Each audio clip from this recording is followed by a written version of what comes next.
Thank you. Good evening, everyone. It's a pleasure for me to be here this evening. I recall when Assemblyman Nick Perry called me and Jamani Williams to tell me to come and help Monique. And I used to see Monique here and there, and we said hello to each other. But when they called me, they told me, Mercedes, it is imperative for you to come and help Monique. I said, why? Because she has the energy, the passion, and she can run with you. I said, really? I said, I've seen her, she move around fast, that's the truth. But I want to know when the camera is not on, can she keep up with me? They told me, yes, she can keep up. She's really into it. I said, okay. So I came and I said, okay, you are for working? I said, you know something? It's not an easy process. Are you in? She told me, yes, I'm in. I said, 110% for the people. She said, yes, I'm in. I said, okay. So the first biggest experience I can tell you I had, it's during the height of the pandemic. When I had a senior center right there on on Flatbush and Newkirk, and I came home and I told everybody that the pandemic is coming our way. I was in Europe, I didn't forget that. When I got here, yes, the pandemic is coming, and people thought it was just a flu. I said, no, it's bad. So we have to take it on, we have to close the center. I closed the center and I called Monique, I said, guess what? There is a pandemic coming and it's gonna be bad. So people need to take care of the seniors, especially the seniors. They're gonna go home, no food, nothing, so we're gonna have to organize. And we started organizing before people knew that there was a real pandemic. So we started putting food together, I called her, we started packing in the kitchen, and she was there. When the real height of the pandemic, when everybody got scared, they went home. I'm a nurse for over 3 decades, so you know I'm not scared of pandemic. I've been there with HIV/AIDS, I've been there with crack cocaine, but I said this one is going to be bad for our people. So we started organizing, and when I was really probably the first week, when the streets smell, there's a funny smell. And which time we driving on the street, it's only 2 of us on the street. So when we're out there, people say, no, you go home. So we have to deliver the food. I said, sometimes I look at Monique, I said, you're not scared? She told me, no, I'm not scared. I said, you sure? So we were wrapping our face around, we had a blanket around our face. So that's when I know that was a test, a big test. Tested and proven to be a partner on the street, to serve the people when people are scared, when people are hiding, when it was not hiding. She was right there with me in every step of the way. So I want to say thank you. This is the test that you had to prove yourself that you can take it on for me to be committed to help me. So having said that, many politicians came around. I've been around for a long time, since I was in high school. I'm part of Ed Town, Big Mary, and all. But when I spent time with Monique to be on the street during the height of the pandemic, I had a respect, because not many people can do that. And knowing that you have 4 children at home, that you can take it home, and which probably you did eventually, I did too. But thank God, we're alive. And everyone in the room,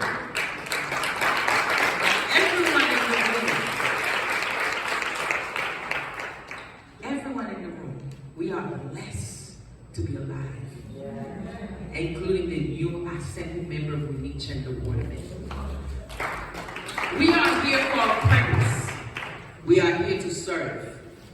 For decades that I know of, I have seen politicians come and go, but a few stand and serve the people. So, Monique, even it's your night, I have to acknowledge this leader that made me be able to be the Caribbean woman, to be in the city council, not afraid to speak, even with my accent, my beautiful accent.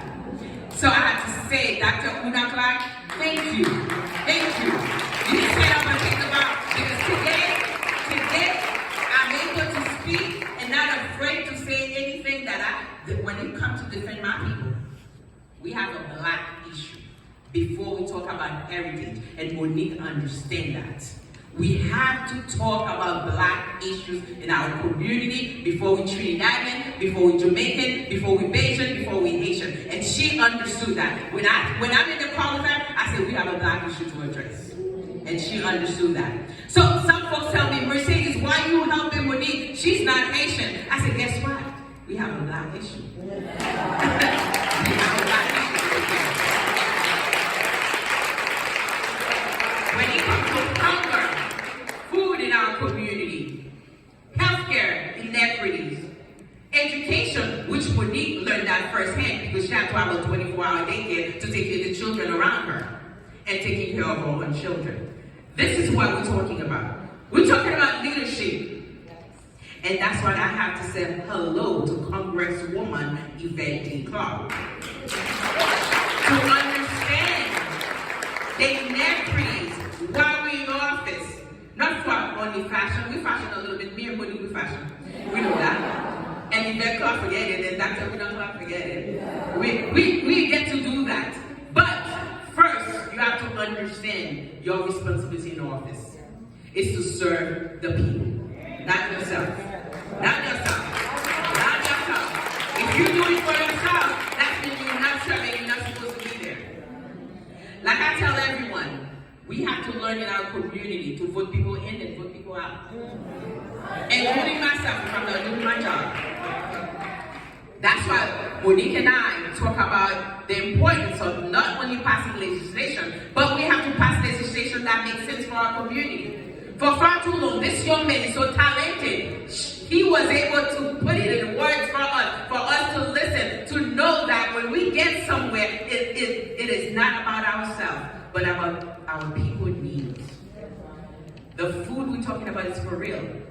And I was able to make the difference in many years, many decades observing politicians.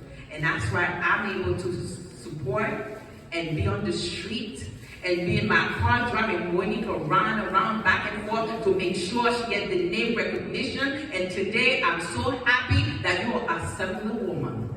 Yes. And the most important I can leave you with, for all the words that I heard from this young man, and for you to be able to contribute to his life, to say, no, you can do better. And that's what we're fighting for. The gun violence, you see Monique on the street at the corner. She got me to do the corner. You know, when you're a woman, they tell you at 12 o'clock you have to be at the corner. You got to wonder what a woman doing. A bunch of little women like myself and her at the corner. Because we're not afraid. We know that we are here for a purpose.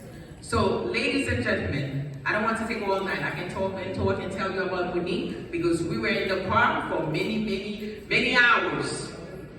But like Nicholas Perry just mentioned, it was mostly assembly member, former assembly member, ambassador, put the team together, well calculated. He knows the ingredient that needed.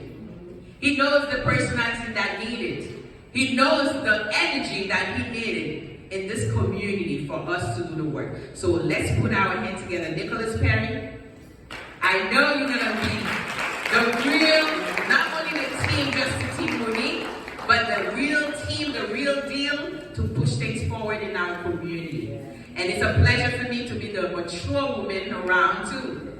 Yes, you know, when you get a little older, you get to be the mature woman. Yes. So we're going to do this together. We're going to push forward.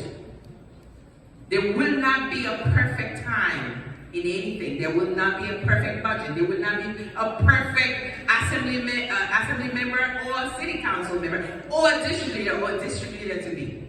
But we're going to move. We're going to serve the people every day, in and out, and we can keep each other accountable and check each other out. And keep it real for the people. Let's serve the people. So Monique, Assembly Member Chandler,